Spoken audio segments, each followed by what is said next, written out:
प्रभो श्रीराम भक्त पंचमुखी हनुमान देवाय नमो नमः। दीपं ज्योति परम ब्रह्म दीपं ज्योति जनार्दन दीपाहरत मे पाप पूजा दीप नमस्तुते। प्रभो श्रीराम भक्त पंचमुखी हनुमान देवाय नमो नमः।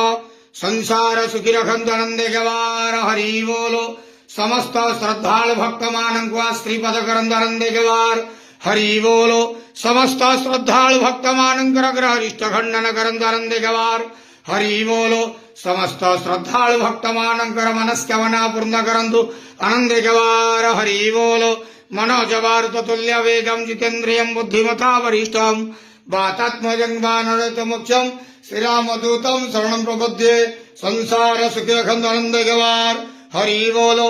आज शुभ शनिवार रे समस्त श्रद्धालु भक्त मानंको श्रीपद करंदरंदे गवार हरि बोलो।